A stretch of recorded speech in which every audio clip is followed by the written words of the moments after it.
તાલાલામાંથી પસાર થતો વેરાવળ જુનાગઢ રોડ હાલ ખાડા રાજથી ત્રસ્ત છે। આ રોડ પર ઠેર ઠેર મોટા ખાડા પડી ગયા છે, જેના કારણે વાહન ચાલકો અને મુસાફરોને ભારે હાલાકીનો સામનો કરવો પડી રહ્યો છે।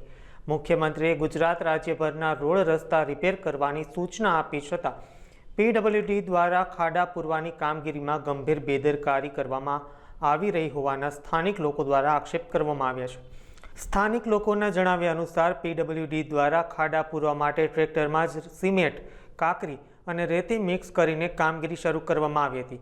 આ પ્રકારે થતી બેદરકારીભરી કામગીરી અને ભ્રષ્ટાચારના ખુલ્લેઆમ આરોપો સાથે લોકોએ ઉગ્ર વિરોધ પ્રદર્શન કર્યું હતું। મોહનભાઈ પટેલ, આકાશ ટેલિવિઝન શોરૂમ મારો સામે છે। આ સાસણ જૂના વેરાવળ હાઈવેના થીગડા મારવાનું કામ ચાલુ છે અને એનું મટીરિયલ જો અત્યારે બનાવી ટ્રેક્ટરમાં જ માલ બનાવે, ટ્રેક્ટરની અંદર કાચો માલ બનાવીને એમાં સિમેન્ટ કે માપસર પ્રમાણસર નખાતું નથી અને એમને થીગડા પુરાઈ ગયા। એટલે અમે એનો વિરોધ કરીએ છીએ કે આ રીતનું કાચું કરાવવામાં કરવું હોય તો સારું કરો, નકર કરવાની જરૂર નથી। આ રીતનો અમારો અભિપ્રાય છે। શું કહેશો કે કામ અત્યારે બંધ છે કે તમે કીધું પછી ચાલુ છે કામ?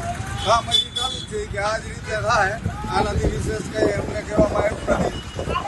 મજૂર વર્ગ માણસો છે, નથી એના કોઈ કોન્ટ્રાક્ટર કે નથી કોઈ અધિકારી, એમને ખાલી દીકરા કોઈ આરએમડીના અધિકારી નથી એમ ખ્યાલ નથી, એમને કરે છે આ લોકો મજૂરો।